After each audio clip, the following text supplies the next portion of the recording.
যার কথা বলছি উনি হচ্ছেন ডিরেক্টর অনন্য মামুন এবং আমি প্রথম ওনার সাথে কাজ করা শুরু করি কসাইতে। সেই সময় তার একদম ইমিডিয়েট আগেই রিলিজ হয়েছিল হচ্ছে জানোয়ার রায়হান রাফির।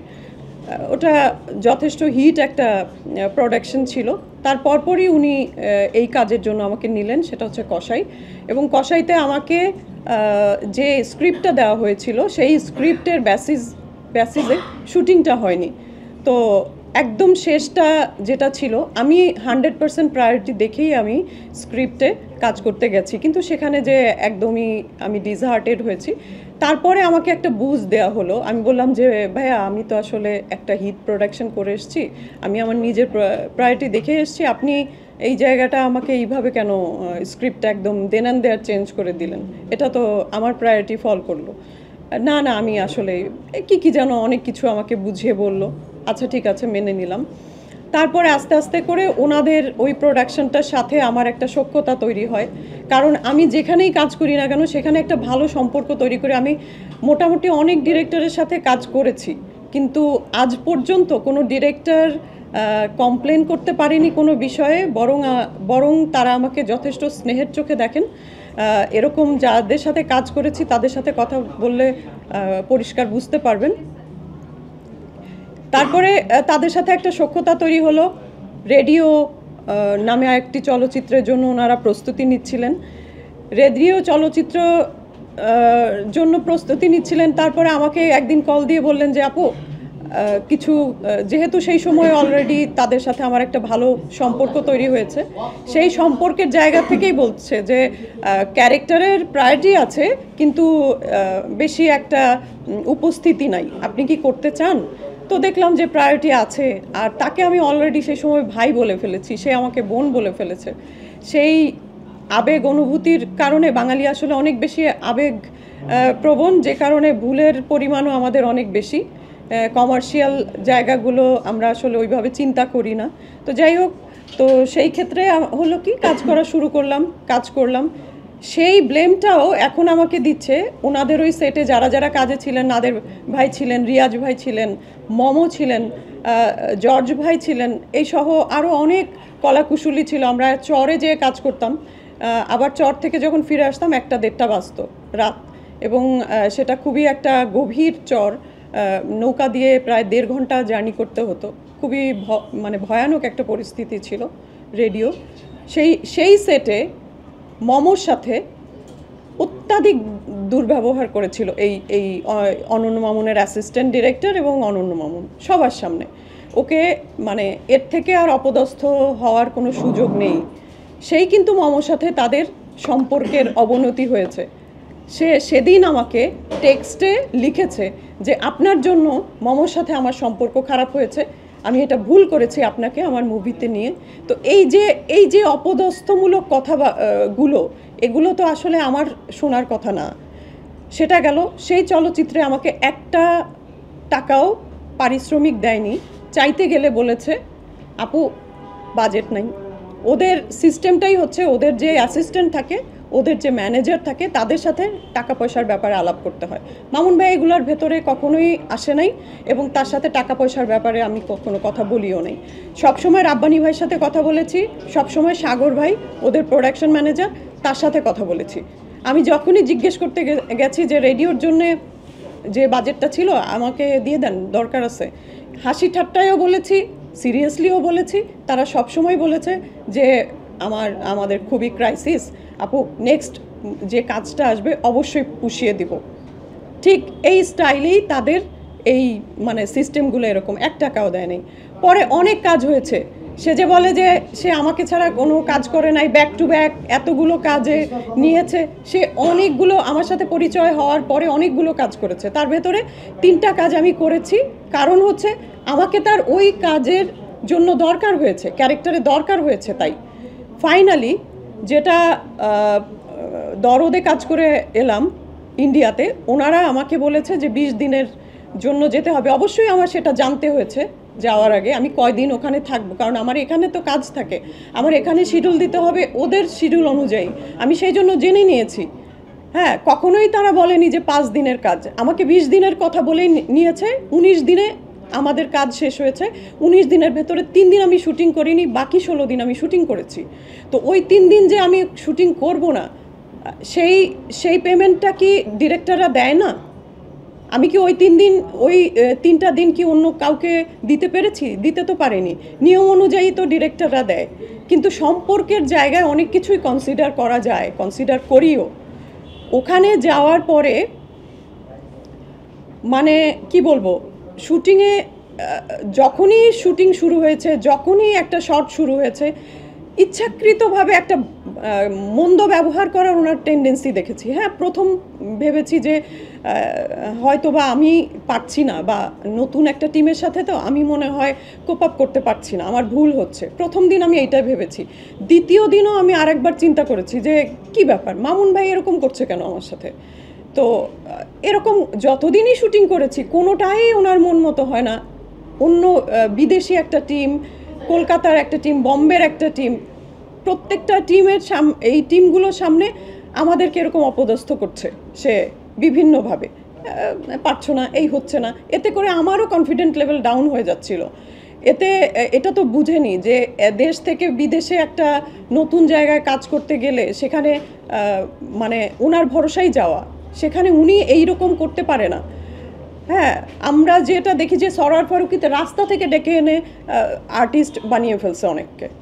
তারা এখন প্রতিষ্ঠিত শিল্পী। তো আমি তো এখানে পরীক্ষিত একজন শিল্পী নিয়ে এসে গেছে, আমিও সেখানে পারবো বিধায়ী সে আমাকে নিয়ে গেছে সেখানে। এইটা হচ্ছে নিজেকে জাহির করা অন্য দেশের সামনে যে আমার আর্টিস্টকে আমি এইরকম মূল্যায়ন করি। তো যখন সে প্রত্যেকটা শটে এরকম করছিল প্রতিদিন, তখন আমি বুঝলাম যে আসলে সে নিজেকে জাহির করছে, যেটা আমি কখনোই তার কাছ থেকে এক্সপেক্ট করিনি। তখন আমি তাকে কোনো কিছুই বলিনি, যেহেতু উনি কাজের মধ্যে আছে। বাই দিস টাইম পেছনে দেখেছি যে বম্বের টিম যারা ওয়ার্ল্ডের সাথে পাল্লা দেয় চলচ্চিত্র নির্মাণ করে, সেই রকম টিম এই যে বাংলাদেশের এই ডিরেক্টরের ডিরেকশন দেখে এবং তার মানে সিস্টেম দেখে ওরা পিছনে বসে মানে কতটা এগুলোকে উপহাস করেছে। তো আমি চুপ করে থেকেছি, ওখানে কিছু বলিনি, কারণ ভিন দেশে কাজ করতে গেছি, যাই আচরণ করি না কেন পুরো বাংলাদেশকে ওখানে রিপ্রেজেন্ট করবে যে ওখানের আর্টিস্টগুলো এরকম, যে কারণে খুবই চুপ করে থেকেছি, বলিনি কিছু, ওনাকেও কিছু বলিনি। তাছাড়া আরেকটি বিষয় হচ্ছে, চলে এসছি কাজ করে, টাকার কথা সেই সময় আমি যেদিন আসি সেদিন আমি বলেছি যে বানারস তো শাড়ির জায়গা, তো আমি বলছি এখানে এত সস্তা শাড়ি, আমার তো কাজ শেষ হয়ে গেছে, এখন তোমরা দাও, পেমেন্ট দাও। রাব্বানি ভাইকে বলেছি, সাগর ভাইকে বলেছি, সেই একই চেহারা তাদের, সেই একই দরিদ্র চেহারা, তাদের কাছে টাকা নাই। হ্যাঁ, pan Indian movie, crore crore টাকার মুভি আমরা নিউজে দেখেছি, আমরা নিজেরা যে ওখানে শুনেছি, কিন্তু আমাদের টাকা দেওয়ার বেলায় হচ্ছে তার কাছে টাকা নাই। আচ্ছা ভালো কথা, আমি বলছি কিছু তো দাও। এই সব কিছু মিলিয়ে তারা 16,000 টাকা আমাকে দিয়েছিল। তারপরে দেশে ফিরে এসেছি, ভালো কথা। আপনারা সবাই জানেন, যারা নিউজ করেন বা এটার সাথে রিলেটেড, সবাই জানেন যে ডাবিংয়ের সময় আমাদের টাকা পরিশোধ করে দেয় সম্পূর্ণটা। ডাবিংয়ে যে আমাকে সময় দিয়েছিল 4টায়, আমাদের এফডিসিতে ডাবিং হয়েছে দরদের আগের দিন, আমি ডাবিংয়ের জন্য ডেট দিয়েছি। বাই দিস টাইম অপারেশন জ্যাকপটেরও হচ্ছিল, ডাবিং হচ্ছিল, মানে অপারেশন জ্যাকপটের ডাবিং শেষ হবে, তারপরে হচ্ছে দরদের ডাবিং শুরু হবে। আমি 4টায় সময় দিয়েছে, 4টা বাজতে 10 মিনিট আগে ওখানে বসে রয়েছি। অপারেশন জ্যাকপটে আমি কাজ করেছি, ওরা আমাকেও কিন্তু ওদেরও ওখানে শিডিউল নিতে চেয়েছিল। তা আমি বলেছি যে 2টা চলচ্চিত্রের ডাবিং আমি একদিনে কীভাবে হয় না, একই একটা ইয়েতে থাকতে হয়তো, হ্যাঁ, অ্যাক্টিংয়ের মধ্যে আমি ওইটা পারবো না হয়তো। এখন আমি ওখানে যে বসে আছি, না অ্যাসিস্ট্যান্ট এসছে, না ডিরেক্টর এসছে, না কেউ এসছে, আমি ওখানে বসে আছি। প্রায় 20-25 মিনিট হয়ে যাওয়ার পরে অপারেশন জ্যাকপটের টিম বলছে যে তুমি যখন বসেই আছো তো ডাবিংটা দিয়েই ফেলো আমাদেরটা। আমিও চিন্তা করলাম আসলেই তো বসে আছি, দিয়ে ফেলি।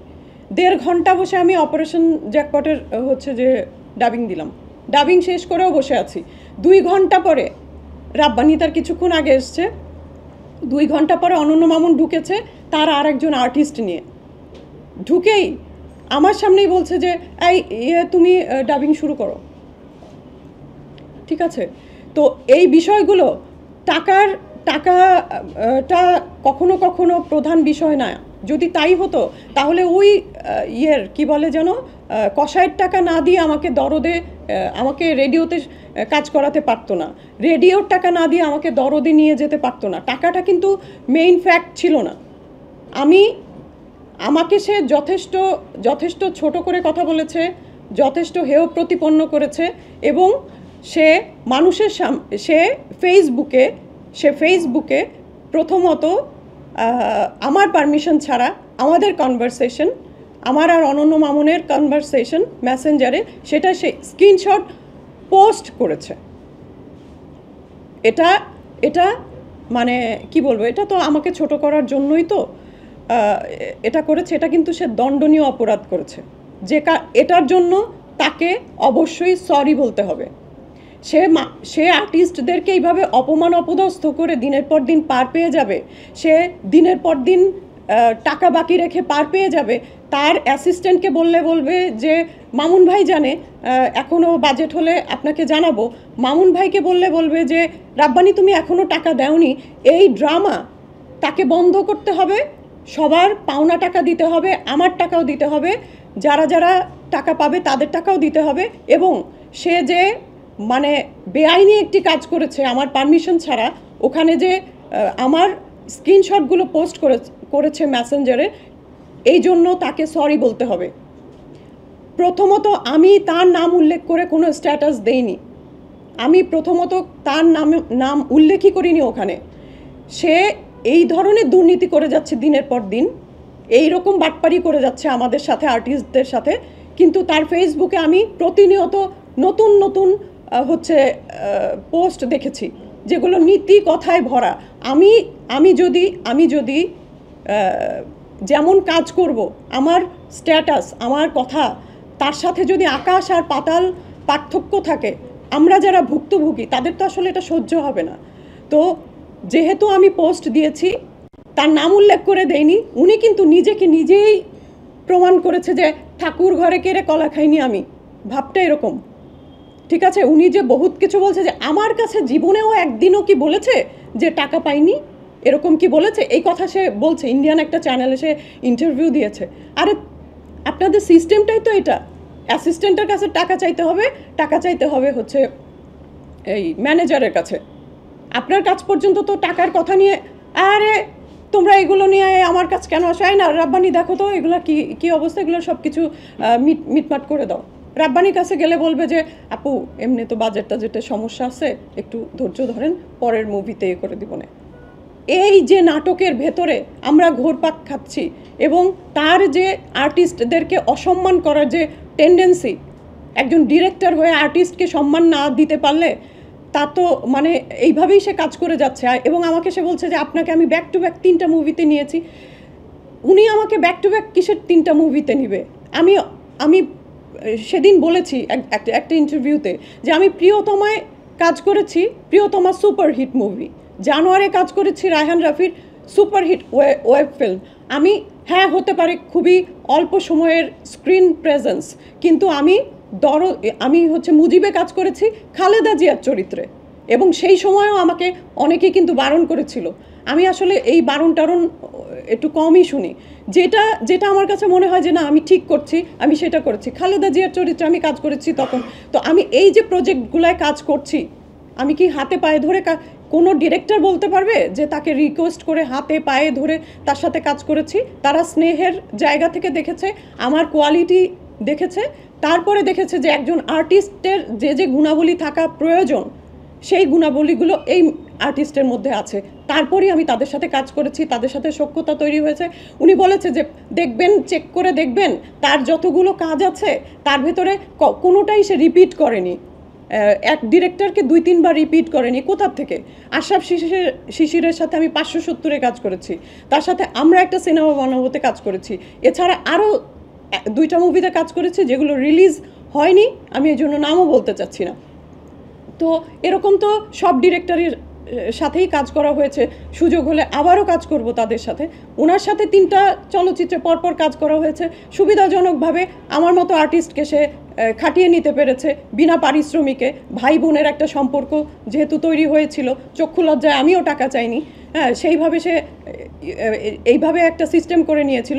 কিন্তু সম্মানটা তো সবার আগে, এটা তার বোঝা উচিত ছিল যে এই মানুষটা টাকা নেয় না, এই মানুষটা টাকা চায়ও না, এই মানুষটা যতটুকু আমরা দেই তার 7 গুণ আমার অফিসে এসে সবাইকে নিয়ে খরচ করে সে রেখে যায়। সে তো সম্পর্কের জায়গা থেকে অনেস্ট। আরও ব্যক্তিগত অনেক অনেক বিষয় আছে যেগুলো আমি বলবো না। আমি অমানুষের মতো ওরকম স্ক্রিনশট দিয়ে দিয়ে মানুষকে ছোট করতে শিখিনি। আমার পারিবারিক শিক্ষা আসলে এরকম না। তো আমি যখন স্ট্যাটাসটা দিয়েছিলাম তার নাম বাদ রেখে, তখন উনি একটা স্ট্যাটাস দিলেন যে একজন অদক্ষ শিল্পী আমার মুভিতে কাজ করতে না পেরে সে হচ্ছে মনক্ষুণ্ণ হয়েছে। তারপরে কি দিল যে টিজারে রাখা হয়নি, সে টিজারে মুখটা দেখা যায়নি, সেজন্যই কি এত রাগ? ভাই, আমি 19 দিন যে কাজ করে আসছি সেখানে, এবং সেখানে আমার চরিত্রটা এত মানে ফেলনা চরিত্র না। এক ঝলক টিজারে কি রাখা যেত না? যেখানে তোমরা পেমেন্টও দাও নাই, যেখানে তোমরা ওখানে নিয়ে রাত দিন খাটালা। সাকিব খান নিজে 18 ঘন্টা 21 ঘন্টা কাজ করেছে টানা, রাতও নাই দিনও নাই, একটু অধৈর্য হন নাই। আমরাও সাথে সাথে যে উনি এরকমভাবে রাত দিন কাজ করতে পারছে, আমরা কেন পারবো না? এই ইন্সপায়ারেশন থেকে হ্যাঁ ঠিক আছে, আরও ভিন দেশের ভালো ভালো আর্টিস্টরা এসছেন, বোম্বের আর্টিস্টরা এসছেন যারা বাঘা বাঘা আর্টিস্ট, তাদের সাথে কাজ করতে হবে। আমরা একেবারে খুবই মানে ডেডিকেটেড ছিলাম। কিন্তু ওই যে যখনই কাজ করতে যেতাম তখনই তার কি কারণে মন খারাপ, মেজাজ খারাপ? সবসময় তো এই জিনিসগুলা প্রফেশনাল জায়গায় নিয়ে এরকম করলে হবে না। সবসময় তো মোবাইলটা নিয়ে এরকম করে যখন শুটিং করছি তখন এরকম করলে তো হবে না। কনসেন্ট্রেশনটা তো আর্টিস্টের দিকে দিতে হবে, হ্যাঁ, সিনটা কেমনে উঠবে সেটার দিকে দিতে হবে, হ্যাঁ। সেই জিনিসগুলো তো অবশ্যই তাকে আমার শেখানোর কিছু নাই, সে অনেক বড় ডিরেক্টর। কিন্তু কথা হচ্ছে এই যে মিসবিহেভগুলো করছে, তারপরে আমি যে স্ট্যাটাস দিলাম তার নাম দিয়ে দেওয়া হয়নি, সে ওইটা আবার দিল। তো স্ক্রিনে আমি এক্সপেক্ট করতে পারি না এখানে যে আমাকে এক ঝলক একটু রাখা হলো না কেন? এটা ভাই বোনের সম্পর্কই যদি হয়ে থাকে, এই দাবি কি আমি তার কাছে করতে পারি না? সেইখানে আমি একটা লাইন লিখেছি যে মাউন ভাই আপনি টিজারে আমাকে রাখলেন না, থ্যাংক ইউ। সেইটা সে স্ক্রিনশট নিয়েছে। আপনারাই বলবেন যে আমার যদি কোথাও ফল্ট থাকে, অবশ্যই আমি সেগুলোর আজকে উত্তর দিব, সেজন্যই তো আজকে আসা। সেকেন্ড অপশন হচ্ছে সে স্ক্রিনশট দিয়েছে দুবাই যাওয়ার জন্য। আমি একটা অ্যাওয়ার্ড নেওয়ার জন্য তাকে রিকোয়েস্ট করেছি। কেন করেছি? আমি ইউএসএতে ইমিগ্রেশনের জন্য অ্যাপ্লাই করতে চাইছিলাম, যে কারণে আমার সব পেপারসই আছে। আমাদের তো ওখানে আর্টিস্ট কোটায় একটা অ্যাপ্লিকেশন করা যায়, তারপরে ওখান থেকে পাসপোর্ট হয়। তো সেইটার জন্য আমার সব কাগজই আছে, একটা অ্যাওয়ার্ড নাই। আমি কোনো দিন কাউকে বলি নাই, কোনো দিনও কাউকে বলি নাই। আমাকে অনেকে, সত্যি কথা বলতে এই জিনিসগুলোই আমার ভুল হয়েছে, অনেকে অ্যাওয়ার্ড অনুষ্ঠানে ডেকেছে, সেদে ডেকেছে। আমি বলেছি যে কী করছি এমন যে অ্যাওয়ার্ড পাবো? আর যারা অ্যাওয়ার্ড আসলে ডিজার্ভ করে না ওনারাও ওখান থেকে অ্যাওয়ার্ড নিচ্ছেন। ওই একই অনুষ্ঠানে আবার আমিও অ্যাওয়ার্ড নিব? আমি কিসের জন্য অ্যাওয়ার্ড পাচ্ছি?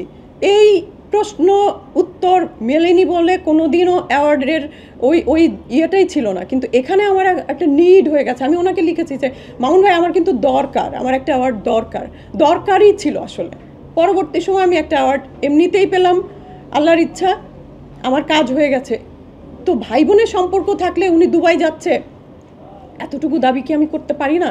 সেই স্ক্রিনশটটা দিয়ে সে কী বোঝাতে চাইছে ওখানে, এগুলা দিয়ে সে কী বোঝাতে চাইছে?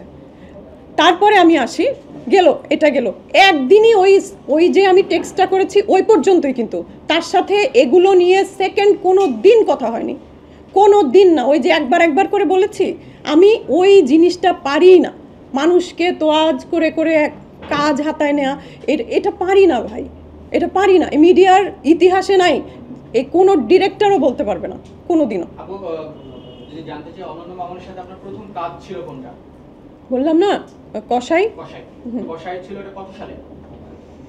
এটা ছিল 22-এ মনে হয়, 22-এ। আর লাস্ট করলেন তার হচ্ছে তার সাথে মোট কয়টা প্রজেক্ট হয়েছে? 3টা। 3টা টাকায় কি সে এভাবে ঝুলিয়ে রেখেছে কিনা? হ্যাঁ, ঝুলন্তই তো আছে। আচ্ছা, আপনার কথা শুনলাম, আপনার অভিযোগ যখন সংবাদ মাধ্যমে প্রকাশ হলো তারপরে অনন্য মামুনের কথা বলেছে। প্রথমত তিনি বলেছে প্রথম সিনেমাতে যদি সে টাকা পেয়ে না থাকে তাহলে সে কেন একের পর এক সিনেমাতে আমার কাজ করলো। সেকেন্ড হচ্ছে আপনি বলছেন 19 দিন, অনন্য মামুন বলছেন 5 দিন। তারপরে হচ্ছে আপনি শেখার ক্ষেত্রে আপনার নিজ ইচ্ছায় থাকতে চেয়েছেন বেনারসে। দেন হচ্ছে যে অ্যাওয়ার্ডের কথা তো আপনি নিজেই বললেন, কি বিষয়ে এটা, তো এই বিষয়গুলো আগে একটু জানতে চাই, এই জায়গাটা একটু ক্লিয়ার করবেন।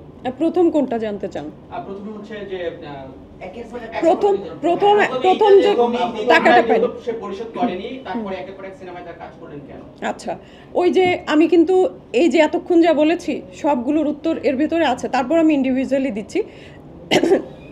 বললাম যে কসাইতে যখন কাজ করলাম, তারপরে ওনারা বলল যে আপু পরের প্রজেক্টে টাকাটা পোষায় দিব, আমাদের এইখানে বাজেটটা খুবই কম, কসাই তো দেখছেনই কত কম বাজেটের। আমরা ফরিদপুরে ভাঙায় শুটিং করছিলাম এবং আসলেই ওইটা হয়তো বা কম বাজেটে ছিল, যে কারণে তো দেখলাম যে সে সময় তো নতুন গেছি ওখানে, ওনারা যেটাই বলছে ওটাই আমার জন্য বিশ্বাসযোগ্য ছিল। তো ঠিক আছে, একটা টিমের সঙ্গে ইনভলভ হলাম, এই সামান্য কারণে আমি এটা হয়ে যাব, তো ঠিক আছে থাক। হ্যাঁ, এই বাই দিস টাইম ওদের সাথে কিন্তু আমার একটা ভালো রিলেশন তৈরি হয়েছে, বললাম না? তো রিলেশন যখন বিল্ড আপ হয় তখন কিন্তু আসলে এই টাকা পয়সার বিষয়গুলো, বললাম না আমি যে আমি ওদের কাছ থেকে যতটুকু নিয়েছি, মানে কি বলবো, এগুলো বলা খুবই ছোট লোকই, কিন্তু পরিস্থিতির খাতিরে এগুলো উল্লেখ করতেই হয়। যতটুকু ওদের কাছ থেকে নিয়েছি তার শতগুণ ওখানে, সেটা হতে পারে ফিনান্সিয়ালি, ওটা আমি কখনো হিসাব করিনি, কখনো হতে পারে তাদের ব্যক্তিগত কোনো প্রবলেম, সেটা নিজে দায়িত্ব নিয়ে রিস্ক নিয়ে এক জায়গা থেকে আরেক জায়গায় যেও আমি সেগুলো সলভ করে দিয়ে এসেছি। এগুলা অস্বীকার করতে পারবে না সে, হ্যাঁ, এগুলো অস্বীকার করতে পারবে না। আমার একটা ভাই, উনি আইইউটির প্রফেসর ডক্টর তাসলিম রেজা, আমি আমার ওই ভাইয়ের সমমানেরই কিন্তু তাকে হিসাব করেছি, যে কারণে তার হাজার অন্যায় দেখেও আমি ওটা নিজের ভাই বোন বাবা মার অন্যায় কিন্তু হ্যাঁ নিজে বলা যায় সরাসরি, কিন্তু বাইরে বলা যায় না। কোনো ইন্টারভিউ কেউ কোনো দিন বলতে পারবে না যে অনন্য মামুনের মানে খারাপ কেউ আমাকে বলতে শুনেছে, বরং আরও নেগেটিভ প্রশ্ন করেছে, আমি সেইটাকে পজিটিভলি উপস্থাপন করার চেষ্টা করেছি যে ভাই একটা মানুষের দোষে গুণে থাকবে, সে তো মুভি নিয়ে ভাবছে, এতগুলো মুভি বানাচ্ছে বছরে, এটাও কি কম কিছু?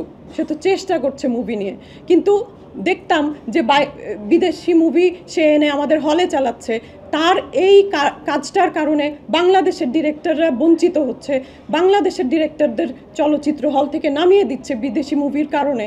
তো এই জিনিসগুলো আমাকে খুবই, আমি একজন চলচ্চিত্রের মানুষ হয়ে আমার এগুলো ভালো লাগতো না। তো এই যদি আমার ভাইই হতো, আমার রক্তের ভাইই হতো, দ্বিতীয় দিন আমি বলতাম যে তোমার এগুলো ঠিক হচ্ছে না, তুমি এগুলো ভুল করতেছো, তুমি এগুলো ঠিক করো।